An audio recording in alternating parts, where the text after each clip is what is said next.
Hello all, welcome to Pamita AI world. My name is Pamita Singh Kandari और आपका मेरा YouTube channel Pamita AI world में स्वागत है। तो फ्रेंड्स, लास्ट वाली वीडियो में हमने देखा था कि सैम्पलिंग प्रोसेस की स्टेजेस क्या हैं, ठीक है। तो मैंने ये बताया था, अगर आपको याद हो तो इसमें मैंने कहा था कि इसको डिटेल में पढ़ेंगे आगे। तो सबसे पहला स्टेप क्या था, 7 स्टेजेस बताई थी। सबसे पहला स्टेप है identify and define target population, ठीक है। तो इसमें पहली स्टेज हम देखते हैं, इसका मतलब क्या हुआ।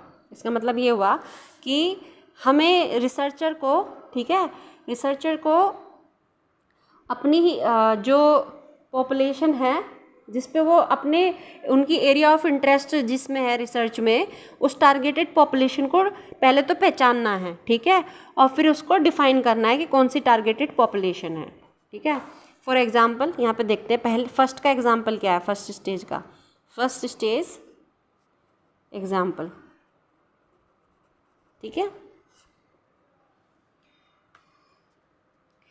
तो ये वाला टारगेट पॉपुलेशन को डिफाइन करते हैं।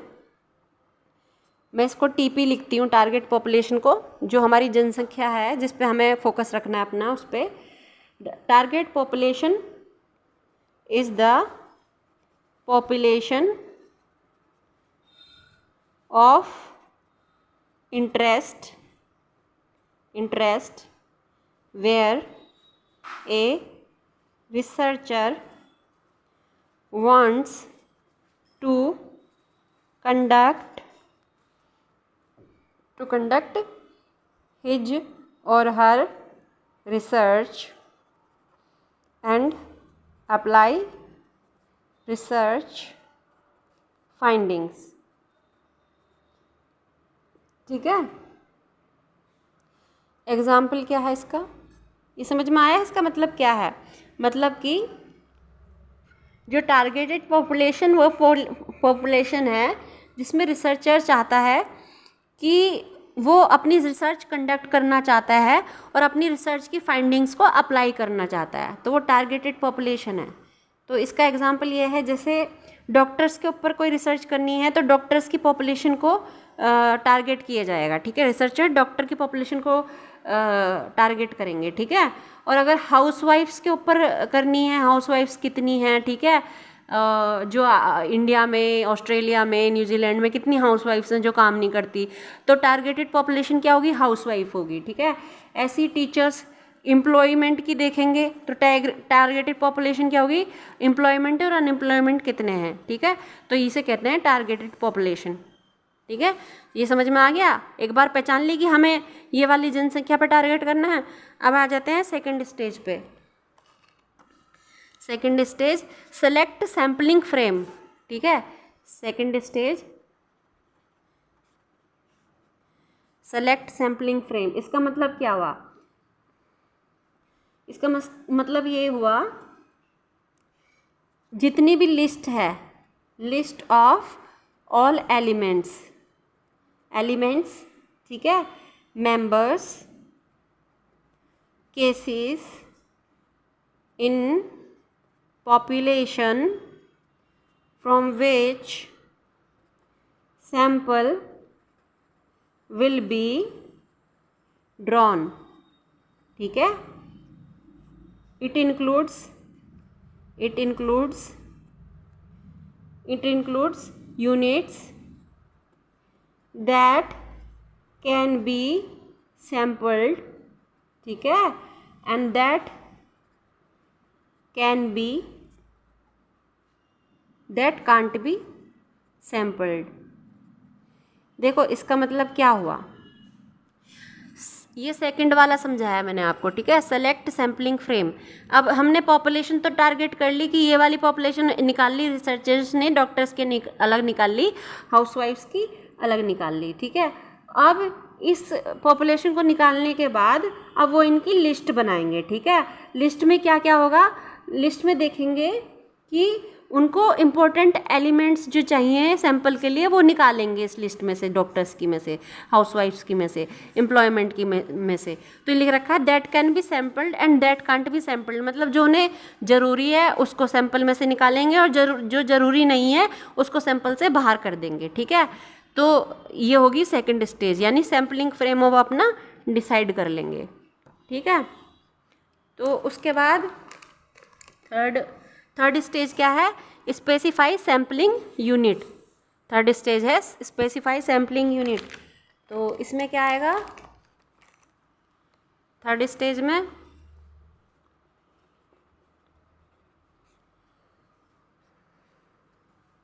इसमें आएगा सिंगल एलिमेंट्स। अच्छा, इसका एग्जाम्पल तो दिया नहीं मैंने, इसका एग्जाम्पल देख लेते हैं। इसका एग्जाम्पल है जैसे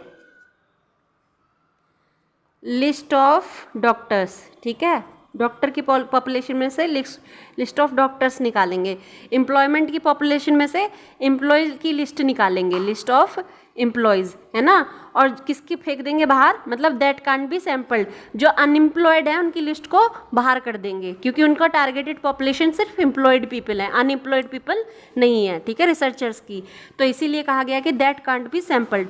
अब आ जाते हैं थर्ड स्टेज में। ठीक है, सिंगल एलिमेंट, इसको समझाते हैं specify sampling unit. Single element और set of elements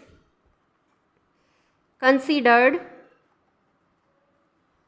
for selection in sampling process।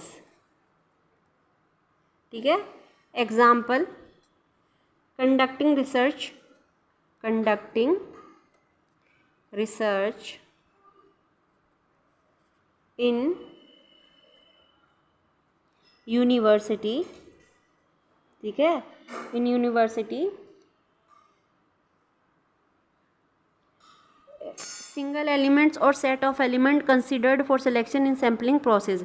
University would have students, research in university students can be sample unit. इसका मतलब क्या हुआ? स्पेसिफाई सैम्पलिंग यूनिट मतलब कोई सिंगल एलिमेंट या एलिमेंट्स का जो सेट है। ठीक है, तो रिसर्चर्स उसे सैम्पलिंग प्रोसेस से निकालेंगे, मतलब सैम्पलिंग यूनिट देख लेंगे कि रिसर्चर्स की सैम्पलिंग यूनिट क्या है। जैसे कि फॉर एग्जांपल अगर किसी कॉलेज या यूनिवर्सिटी में सर्वे हो रहा है, तो उस कॉलेज यूनिवर्सिटी में किसका सर्वे करेंगे, उसमें क्या होगी यूनिट? स्टूडेंट्स की हो सकती है यूनिट, है ना। और स्टूडेंट्स के बाद क्या हो सकती है? टीचर की भी यूनिट हो सकती है। ठीक है, कितने टीचर हैं, कितने स्टूडेंट्स हैं, तो वो यूनिवर्सिटी में स्टूडेंट और टीचर की यूनिट हो सकती है, उसे सैम्पल यूनिट कहते हैं। ठीक है, और ये होगी थर्ड स्टेज हमारी।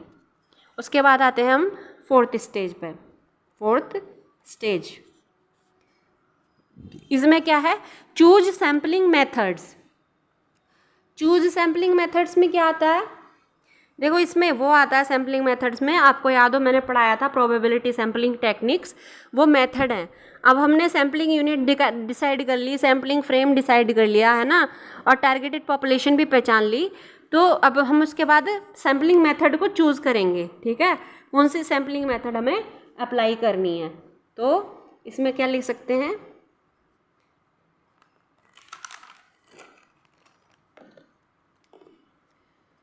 प्रोबेबिलिटी सैम्पलिंग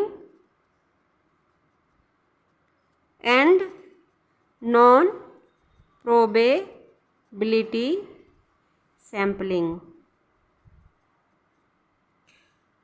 ठीक है, choose an appropriate sampling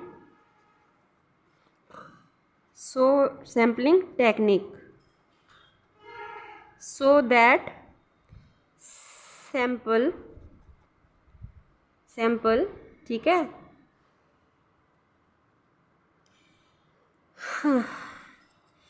sample truly represent the whole population। अब देखो, मैंने इसलिए पहले ही सैम्पलिंग टेक्निक्स बता दी थी कि इसका मतलब क्या होता है, क्योंकि ये प्रोसेस में इन्वॉल्व होना था।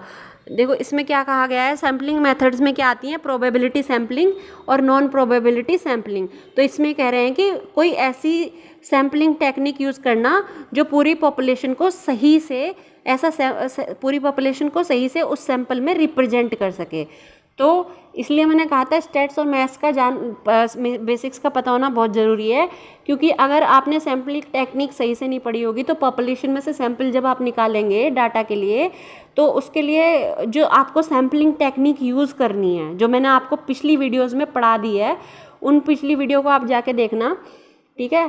तो मैं आपको वो वीडियो लिंक में ऊपर दे दूँगी, उसे देख लेना उस पर्टिकुलर वीडियो को। उसमें मैंने बताया कि सैम्पलिंग टेक्निक्स कैसे यूज़ की जाती हैं सैंपल को सिलेक्ट करने में, ठीक है। तो इन्होंने कहा है कि सैम्पलिंग टेक्निक ऐसी यूज़ करना जब आप सैंपल मेथड लो कि उससे सैंपल में पूरी पॉपुलेशन को वो रिप्रेजेंट कर सके। तो ये होगी हमारी 4th स्टेज, फाइन। और हमारी अब कौन सी स्टेज रह गई है पीछे की सैम्पलिंग टेक्निक्स का? पहले मैं आपको थोड़ा सा दिखा दूं कि क्या है क्या नहीं। किधर है पेज,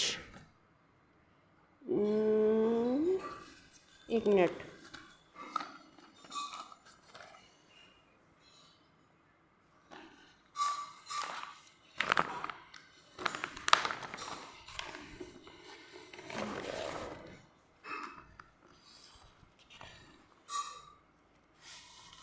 देखो ये था ना, कहाँ था, ये सारी सैम्पलिंग टेक्निक्स थी ना। तो ये वाली प्रोबेबिलिटी, नॉन प्रोबेबिलिटी, अगर आपको याद हो, ये वाली टेक्निक्स यूज़ करनी है इन्होंने 4th स्टेज पे यूज़ करनी है, जो मैंने आपको पढ़ाई थी ये वाली, ठीक है। Convenience, judgement, simple, stratified, systematic, cluster. और मैंने ये भी बताया था कि कौन से सैंपल में कौन सी टेक्निक यूज़ करेंगे, ठीक है। जैसे हर एक मेंबर को सिलेक्ट करना हो रैंडम बेसिस पे, जैसे लॉटरी निकालनी हो, बॉल्स निकालनी हो, तो उसमें सिंपल रैंडम सैम्पलिंग का यूज़ कर सकते हैं, ठीक है। तो ये आपको पता होनी चाहिए कि जब आपके पास पॉपुलेशन का डाटा हो तो आपको सैंपल सेलेक्ट करने के लिए कौन सी टेक्निक कहाँ पे यूज़ करनी है। इसलिए इस वीडियो को दोबारा देखना, इस वीडियो का लिंक मैं आपको ऊपर दे दूँगी या फिर डिस्क्रिप्शन बॉक्स में दे दूँगी, ज़रूर देख लेना, ठीक है। तो ये मेरा था मेन ये दिखाने का। और अभी हम कौन से स्टेज पे थे, 4th। अब कौन सी स्टेज पाएंगे हम, अब हम आएंगे कौन सी स्टेज पे, डिटरमाइन सैंपल साइज। 4th हो गया चूज सैम्पलिंग मेथड्स, 5th आएगा determine, 5th stage determine sampling size. तो इसमें क्या होगा,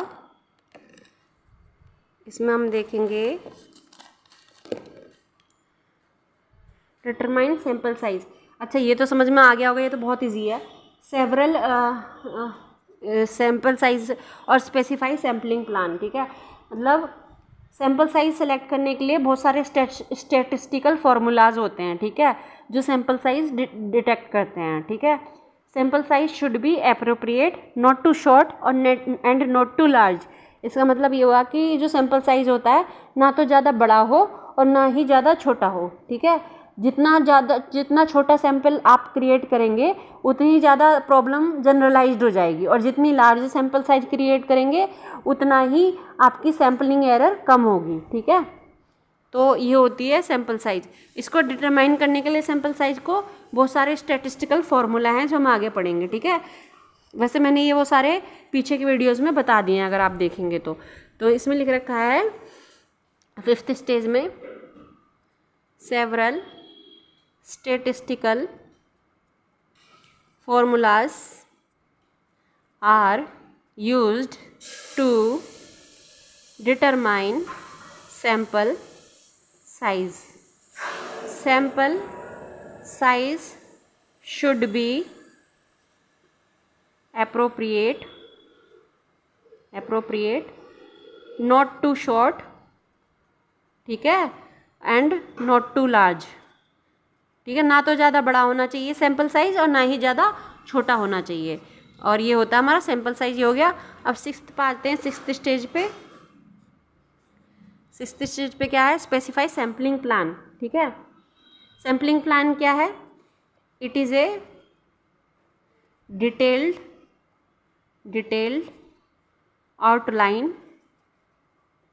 that define how the sample will, ठीक है, be taken at what times and by whom it includes instructions for interviewers etceteras. ठीक है, मतलब इसका कहने का मतलब क्या हुआ? 6th स्टेज में स्पेसिफाई सैम्पलिंग प्लान, इसका मतलब ये हुआ कि अब हमने सैम्पल साइज कलेक्ट कर लिया है ना, सैम्पलिंग मेथड, हमने सैम्पल मेथड यूज़ करके हमने अपना सैम्पल कलेक्ट कर लिया, सैम्पल का साइज डिटरमाइन कर लिया। उसके बाद क्या होता है, हमें अपनी आउटलाइन बतानी होती है सैम्पल की, ठीक है, कि हमें किस टाइम पर it is detailed outline that define how the sample will be taken at what time and by whom।